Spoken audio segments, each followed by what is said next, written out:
Okay, hello.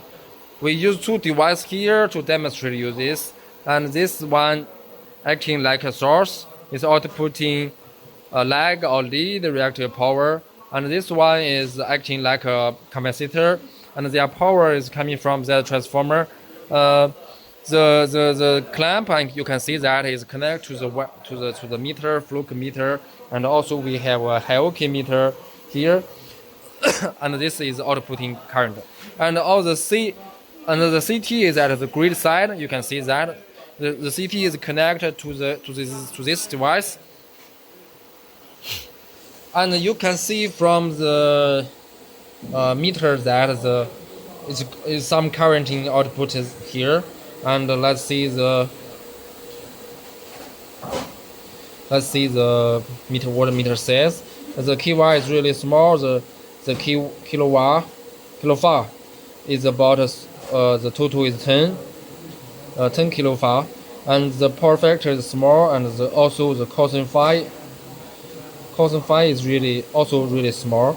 And the device is now stopped, and you can see the load current and grid current here. You can also see the load Q and the load P. The load power is really small, and the load Q is about 15 amps, and the power factor is small. And also you can see the reactive power of load and reactive power of grid. Okay, and now you can see I set the Q factor to 100, and the CT position is 1 because the CT is at the grid side. And I disable the closed loop and set PF target to 0. And now let's see what happens if I run. You can see that the device is outputting increases output.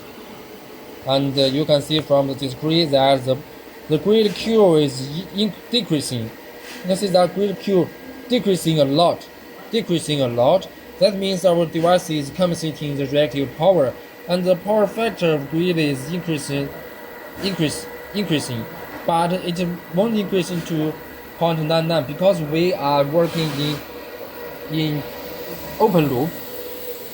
And you can see from the meter that the kVAR is still has some left, and the power factor is not so high, and the cosine phi increase some number. Okay.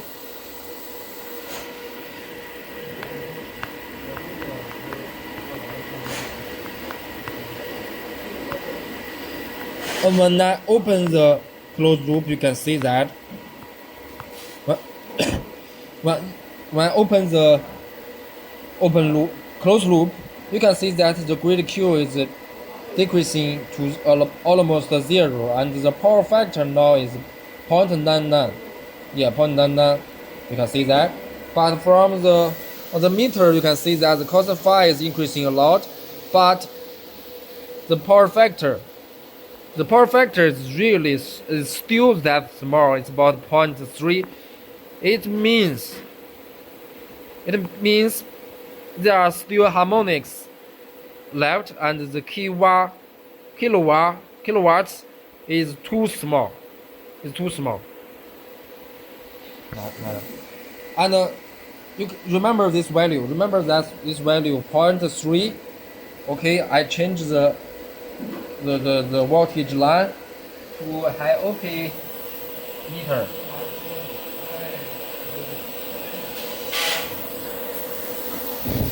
You can see that on hierarchy meter, the power factor is 0.55.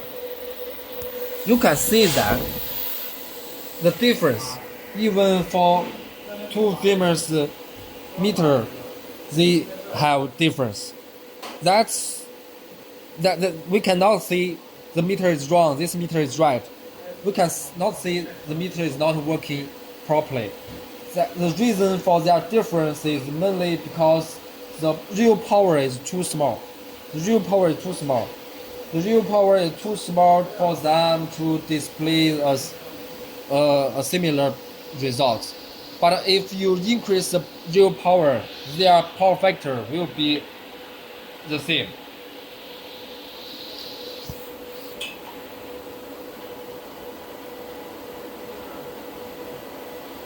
Okay, I rechanged it back to here, and I want to show you what the power factor tells. You can now see that the power factor now is real almost to 1 unit, and the grid Q is really small. And what if I change the power PF target to +5? This +5 it means if it's positive, it means it will output it will try to maintain the grid power, reactive power to lag condition. And the 5 means the reactive power current, the peak of the reactive power current will be 5. That means the RMS value of that current will be 3.5. And you can see that now the grid Q